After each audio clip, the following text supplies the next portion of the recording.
Hello crafty friends, have you ever made a card that you've really liked and then thought, I wonder what that would look like in a different colour palette or with slightly different die cuts or different stamps? Well, this morning I made this card with some stamps, my typewriter and some dies, and I really like it, but I thought I wonder what it would look like with slightly different supplies and colours. So I'm going to do a remake of this just now for you, and I'm also going to be using some of my Christmas presents. My lovely husband got me some of the Catherine Pooler inks for Christmas, and I've been playing with them behind the scenes just to get used to them, and I thought I would use them today instead of the Distress Oxides.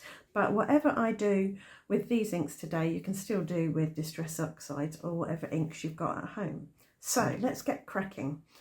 So this card I made using Do-si-do and apricot colours, and this stamp, which is a splatter stamp, and I put it on white linen textured cardstock.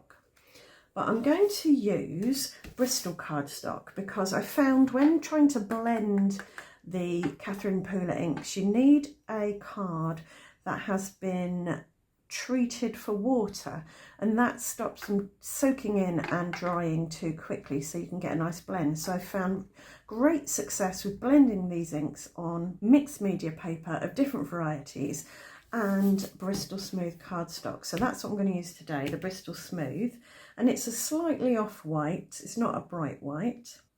And this card blank is a custom size, it's 4 by 7.5 inches, and I just chose this size because it worked well with the stamps. This is the one that I'm going to use today. It's a small rectangular mixed media abstract background stamp. So the first thing I'm going to do today is heat emboss this stamp onto the Bristol Smooth cardstock using clear embossing powder. So as my embossing ink pads are pretty mucky, I really need to get one that is dedicated just for the use with clear embossing powder. I'm going to use my dedicated Dauber and a little bit of re-inker and just go over it, and that will be fine. In fact, I could just carry on like this and not get a new ink pad. Well, that should do the trick. Before I stamp it, I need to go over it with the cornstarch or the corn flour, and I'm going to blow that away, get rid of the excess, pop that in the corner and stamp. Next, we'll dip it in the clear embossing powder. It doesn't matter really if there are extra little bits of powder stuck here and there, because it's meant to look like a messy mixed media background. And then we'll heat it. So my heat embossing is ready to go. I'm going to start with Mint to Be, which is the lightest colour. I'm going to cover the stamped area but fade the ink out around it because I want to have some bits that I can cut some die cuts from. So just use the blender brush, go over it with the Mint to Be. As you can see with this Bristol Smooth cardstock, it blends out very nicely. So if you didn't know, the difference between these Catherine Pooler inks and the Distress Oxide inks, or the main difference, is that the Catherine Pooler inks are dye based and the Distress Oxides are dye and pigment based. So with a dye ink, what happens is the ink soaks into the paper and stains the paper, and it does that quite quickly, so they dry quite quickly. Whereas the Distress Oxides, the dye part soaks into the paper, but the pigment part sits on top of the paper and takes longer to dry.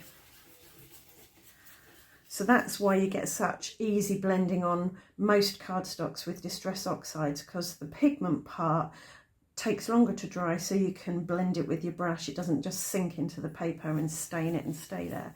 But I think these Catherine Pooler inks blend really nicely, but I think you do need to use them on a card that is non-absorbent. So now for a bit of cummerbund. I'm going to just blend that in a few spots so that you still get that green appearing. And I think this is a really lovely, fresh, springy colour or colour combination. So that will do for me. So as you can see, that is quite a dark base, the colour, but this is now quite a bit lighter, so it has that has a kind of cozy feel, and that's got a fresh springy feel. So with this one, I cut the pink panel here right up to the edge of the stamping and then mounted it on a bit of white cardstock with a little border. But with this one, before I cut it right down to the edge of the stamp, I'm going to leave a little gap just to see what it looks like with a border, a green border.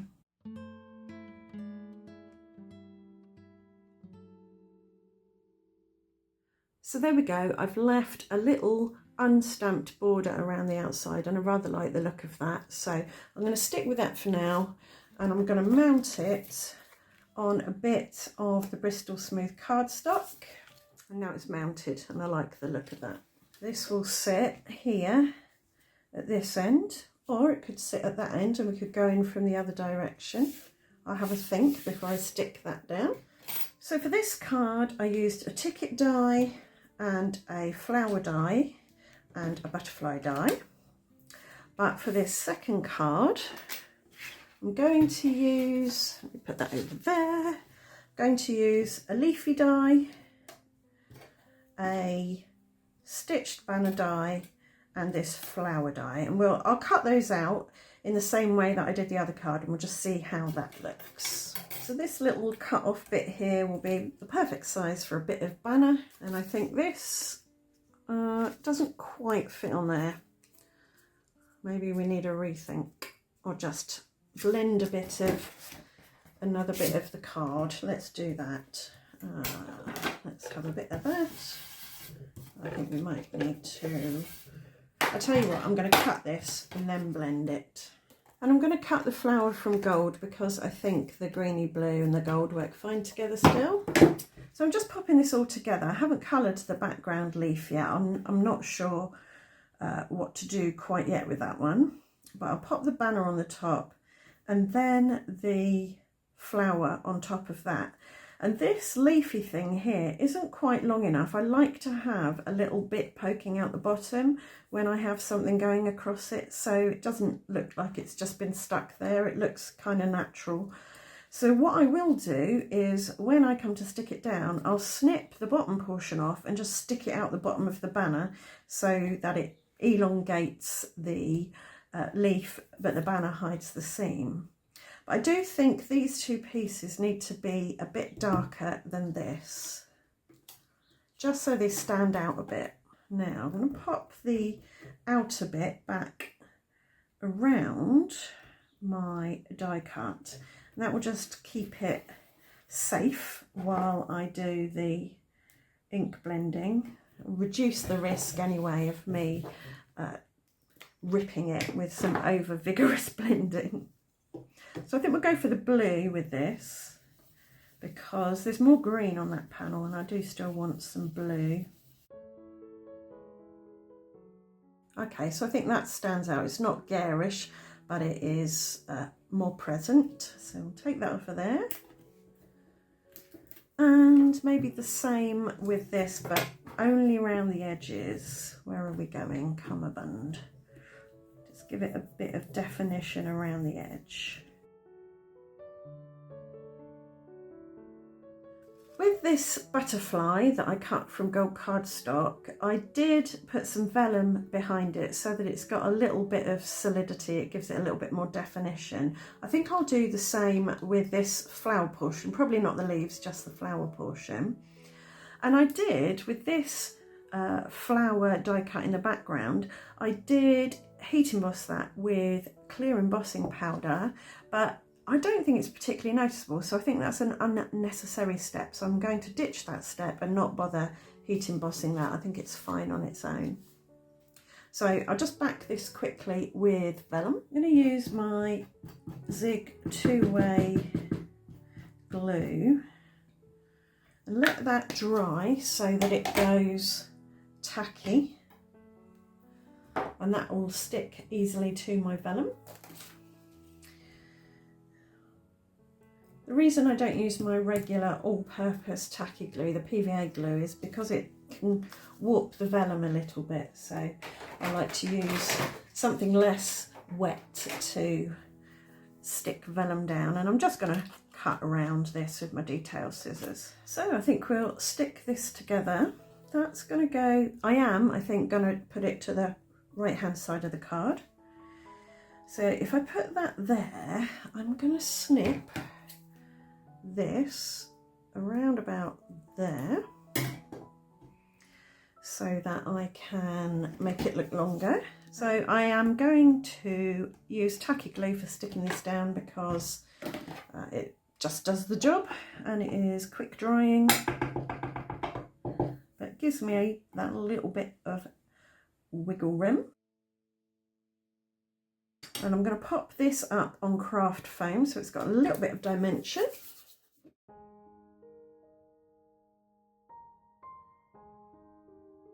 So as long as we hide the cuts with the banner, we're good. Let's see, is that straight? Yep, that's good.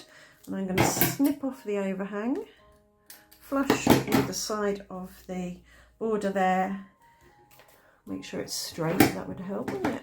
And now I can stick my extra bit underneath in the appropriate place. It looks like it's curving round a bit. I quite like that. Or do I want it a bit more? Yeah, we'll just have it a little bit straight like that. So now it looks like it's a longer piece. And then we can pop this on here like that. And to do that, I'm going to use my Xyron sticker maker. And because this covers the whole of the back of this with sticky, it won't show through the vellum.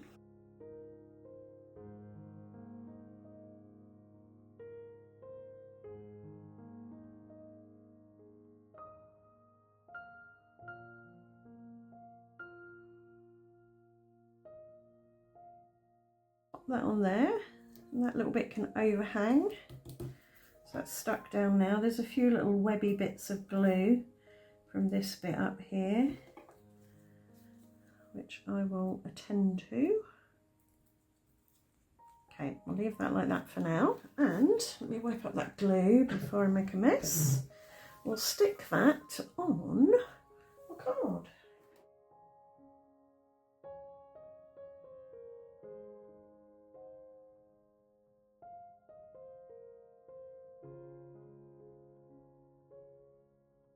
And I want to make sure this border on these three sides is roughly the same size. And I might just pop some of those leaves down so they're not flapping around and getting damaged. They've got sticky on the back from the Xyron sticker maker. Now for sentiment, I used my typewriter to type "You are amazing" on a piece of card and then gave it a panel which I'd coloured with the same inks. So shall I do the same or shall I stamp? Let's have a think. I've decided I'm going to use my typewriter and do a thinking of you sentiment. Type it on the Bristol Smooth cardstock and cut it out using this stitched rectangle die. Because we've got stitching on this banner, I think that will look quite nice. So there we go. I did have, let's have a look at this one. With this one, I had the sentiment hanging off. Well, it would have been about here. I'm not sure.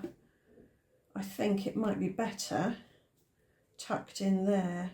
And I don't think I'm going to put a border around it. I think it looks about right like that. So I'm just going to pop some glue on that and stick it down. And there's a little bit of an overhang, but I don't think it needs to be popped up because it's a tiny bit of overhang. But we do want to get it straight. And the one thing I am going to keep the same is the use of the gold enamel, not enamel dots, Nouveau drops, because I think they tie everything together nicely.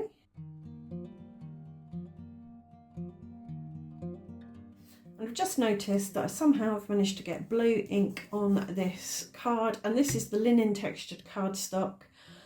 That's very absorbent, so no matter what I do to that, it's going to stay there. So I'm going to end up cutting a bit off the end of this card.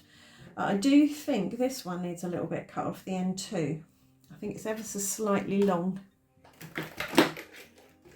So, can I do that without smudging my Nouveau drops? Probably not, knowing me. Let's go this direction. Yeah, I think that works. I think the proportions are slightly better. It could even come in a little bit, but that'll do. So there are two cards made using the same ideas, the same system, same techniques, but using different equipment, different dies, different stamps, different inks. There we go, that works. Yeah, and I think that, yeah, again, I'm going to just chop a bit more for that. I think it's just needs to be a little bit shorter. Yes, I like that. Let's see how big they are. So that one is 4 inches by 6 3/4, and that one is 4 inches by 6 3/4. So there you have it.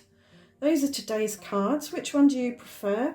I think this one for me, I like the colours better. I think it's got more of a springy vibe, and it's a beautiful sunny day here today, and the pigeons are chasing each other around the garden in a prelude to mating season. So yeah, definitely I can feel a little bit of the promise of spring, so I think I'm gravitating towards that. Right, thanks for watching, and I'll see you back here very soon for my next video. Take care, bye for now.